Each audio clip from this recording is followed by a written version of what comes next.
Congratulations, Mr. Mayor. New York সিটির নতুন mayor হিসেবে পবিত্র কোরআনে হাত রেখে শপথ নিয়ে ইতিহাস সৃষ্টি করেছেন জোহরান মামদানি। নিউ ইয়র্ক সিটির ইতিহাসে এই প্রথম কোনো মেয়র কোরআনে হাত রেখে শপথ নিলেন। স্থানীয় সময় বৃহস্পতিবার মধ্যরাতে ঠিক আগে তিনি শপথ নেন। শপথ অনুষ্ঠানে মামদানি দুটি কোরআনে হাত রাখেন। এর একটি ছিল তার দাদার ব্যক্তিগত কোরআন, অন্যটি একটি পকেট আকারের প্রাচীন কোরআন। শপথ গ্রহণকালে তার পাশে ছিলেন তার স্ত্রী রামা দোয়াজি।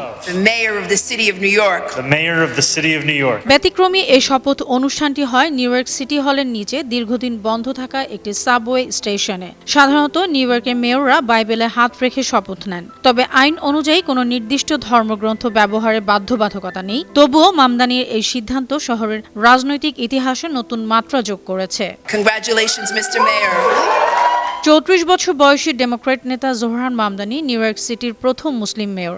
একই সঙ্গে তিনি প্রথম দক্ষিণ এশীয় এবং প্রথম আফ্রিকায় জন্মগ্রহণকারী ব্যক্তি। নির্বাচনী প্রচারণায় মামদানি দক্ষিণ এশীয় ও মুসলিম ভোটারদের মধ্যে শক্ত সমর্থন গড়ে তুলেছিলেন।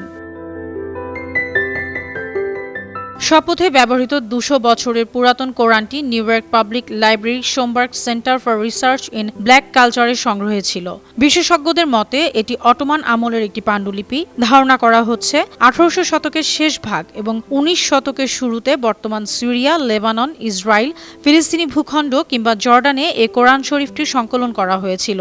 এদিকে কোরআন হাতে রেখে শপথ নেওয়া নিয়ে কিছু রক্ষণশীল মহলে সমালোচনা হয়েছে। তবে সমর্থকদের মতে এটি নিউ ইয়র্ক সিটির বহু সাংস্কৃতিক ও বহু ধর্মীয় পরিচয়ের প্রতিফলন। শপথ শেষে প্রাচীন কোরআনটি জনসাধারণ প্রদর্শনের জন্য নিউ ইয়র্ক পাবলিক লাইব্রেরিতে রাখা হবে।